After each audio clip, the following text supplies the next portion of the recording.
जय हिंद। कैसे हैं आप सभी। आप सबों का इस वीडियो में बहुत बहुत स्वागत है। और आप सबको आज ऐसा न्यूज़ मिल रहा होगा कि पोषण ट्रैकर में सुधार किया गया है। जैसा कि आप जानते हैं कि पोषण ट्रैकर का वर्जन 22.6 था पहले, अब 22.8 में अपडेट कर दिया गया है। और यह 22.8 में लगभग 5 प्रकार का बदलाव किया गया है। और कौन कौन सा 5 प्रकार का बदलाव है तो इस वीडियो में हम सब पूरा अच्छा से देखेंगे और उसको समझने का प्रयास करेंगे कि आखिर कौन कौन सा बदलाव किया गया है। तो चलिए बने रहें इस वीडियो में। अगर ये वीडियो आपको अच्छा लगे तो इस वीडियो को लाइक करेंगे, अगर चैनल पर पहली बार आए हैं तो उसे सब्सक्राइब करेंगे। और चलिए हम सब देखते हैं पहला बदलाव के बारे में कि क्या बदलाव किया गया है। पोषण ट्रैकर 22.8 में बदलाव यह किया गया है कि पहला बदलाव आप यहाँ देख सकते हैं, जो आप सबको स्क्रीन पर देखने को मिल रहा होगा। पहला बदलाव यह है कि VHSND module fix address the invalid date issue, कि VHSND मॉड्यूल सुधार अमान्य तिथि समस्या को हल किया गया है। यानी कि VHSND में कई प्रकार का जो तिथियों में प्रॉब्लम आ रहा था या मॉड्यूल जो भरने में प्रॉब्लम आ रहा था, जो कई प्रकार का सुधार का ऑप्शन वहाँ पर दे रहा था, तो उन सारी चीज़ों में बदलाव किया गया है। तो आप लोगों ने देखा कि VHSND से रिलेटेड कौन कौन सी चीज़ों में बदलाव किया गया है। और जब आप VHSND वाले ऑप्शन पर जाकर उसे भरेंगे तो आपको उससे डिफरेंस मिलेगा। और बाकी हम आगे की वीडियो में किस प्रकार से VHSND को भरना है 22.8 में, वो भी हम आपको बताएंगे। तो ये रहा आपका पहला बदलाव। चलिए दूसरा बदलाव के बारे में हम देखते हैं। दूसरा बदलाव यह है new drop down options. New drop down options के बारे में बदलाव किया गया है। इसमें है supplement type and type of counselling added in the VHSND module. यानी कि नए ड्रॉप डाउन विकल्प में क्या क्या सुधार किया गया है। जैसे VHSND मॉड्यूल में पूरक प्रकार और परामर्श के प्रकार जोड़े गए हैं। यानी कि पूरक प्रकार क्या है और परामर्श प्रकार क्या है। पूरक प्रकार में वह सारी चीज़ें आती है जो मूलभूत सुविधाओं से लैस होती है। और परामर्श के प्रकार में यह जुड़े गए हैं कि परामर्श से रिलेटेड कौन कौन सारी चीज़ें होंगी, जैसे वैक्सीनेशंस होगी या पार्टिसिपेशंस होगी या सप्लीमेंट होगी, जैसा कि आप डिस्प्ले पर भी देख रहे होंगे। बाकी इनके विस्तार में हम एक अलग से वीडियो बनाकर हम आपको विस्तृत रूप से बताएंगे। सिर्फ आज हम इस अपडेट को जानने का प्रयास करेंगे कि 5 अपडेट आखिर पोषण ट्रैकर पर क्या क्या चीज़ किया गया है। तो आपने पहले अपडेट के बारे में जान गया, उसके बाद दूसरे अपडेट के बारे में आप सब जान रहे हैं, आगे तीसरे अपडेट के बारे में हम सब देखेंगे। तो ये रहा आपका तीसरा अपडेट।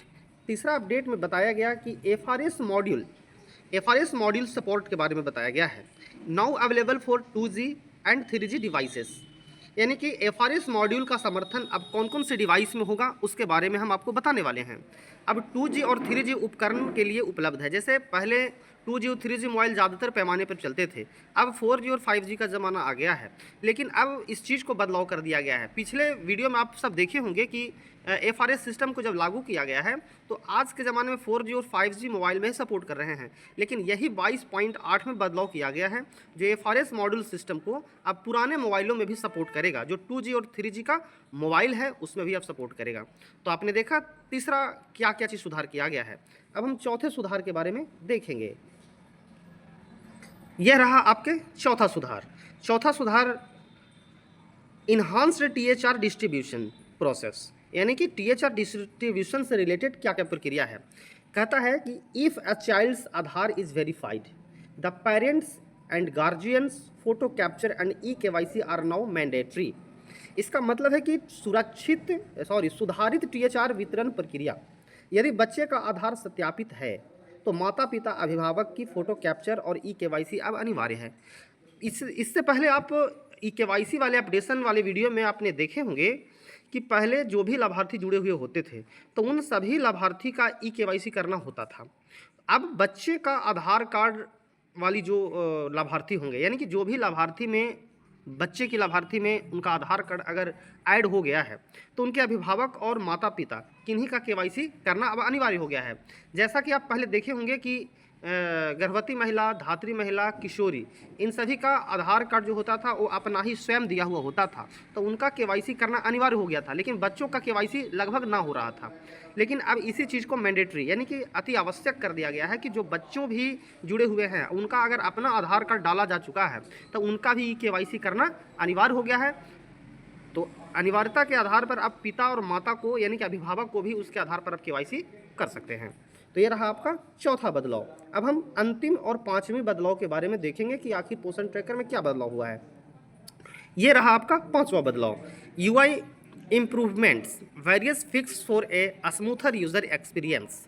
इसका मतलब है कि UI सुधार में क्या क्या किया गया है, तो एक स्मूथर उपयोगकर्ता अनुभव के लिए विभिन्न सुधार किया गया है।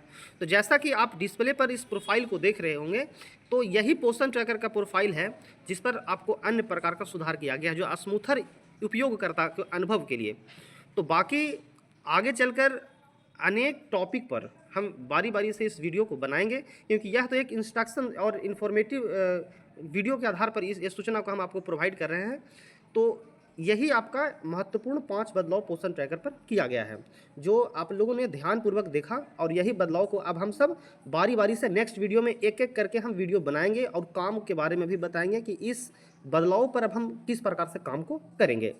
तो आप लोग इस प्रकार से आप देख लिए पाँचों बदलाव के बारे में, और इस वीडियो को आप अंत तक ज़रूर देखें, और अगर एक बार में अगर समझ में नहीं आए तो दोबारा भी आप देखें ताकि आपको अच्छे से समझ में आए।